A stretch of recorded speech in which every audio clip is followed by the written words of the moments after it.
আসসালামু আলাইকুম গাইস, কেমন আছেন সবাই? আশা করি ভালো আছেন। তো আজকে অনেকদিন পর আরেকটা ব্লগ নিয়ে আসলাম আপনাদের সামনে।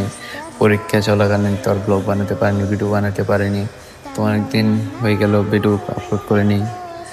পরীক্ষার মাঝখানে তো আর ব্লগ বানানো সম্ভব না। তাই পরীক্ষা শেষ হলো, এখন ছুটি চলতেছে। তো আজকে শুক্রবার, জুম্মার দিন, তাই একটা ব্লগ বানিয়ে নিলাম আর কি। আজকে তো মসজিদের মধ্যে জুম্মার নামাজ পড়বো, তাই দারুল উলুম দিয়ে আসলাম।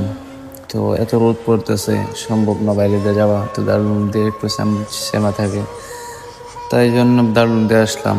তো এর মধ্যে একটু আপনারা দেখুন, দারুল উলুম দেখতে কত সুন্দর, এত ভালো লাগে। এশিয়ার মধ্যে সবচেয়ে বড় মাদ্রাসা দারুল উলুম দেওবন্দ। তো এখন আমরা যাব রশিদের মধ্যে। আজকে রশিদের নামাজ পড়বো। রশিদের মধ্যে একটা দর্শে নামাজ, দেওবন্দে তো মসজিদেরও ইয়ের মধ্যে, রশিদের মধ্যে একটা দর্শে নামাজ হয়। তো রশিদের গেটের সামনে চলে আসলাম। এখন ভিতরে চলে যাব, ভিতরে গিয়ে নামাজ আদায় করব, তারপরে আপনাদেরকে বাইরের ভিউটা দেখাবো আর কি। তো এখন ভিতরে চলে আসলাম, এখন নামাজ পড়তে বসে যাব, নামাজ পড়ে নেব। নামাজ পড়ে তারপরে আপনাদেরকে বাইরের যে ভিউটা, মানুষ কীভাবে বাইর হয়, এবং অনেক মানুষ হয়, তো আপনারা আজকে দেখবেন। তো বসে গেলাম নামাজ পড়ার জন্য। নামাজ চলাকালীন তো আর ব্লগটা করতে পারিনি। তো নামাজ শেষ হওয়ার পরে এই দেখুন মানুষ কীভাবে বার হচ্ছে, মানুষ বাইরে হয়ে চলে যাবে এখন। আসলে ভিতরে অনেক বড়, ভিতরটা অনেক মানুষ নামাজ পড়ে। এখন তো ভিড়াভিড়ির কারণে ভিডিওটা প্রথম করতে পারিনি, তো এখন করলাম।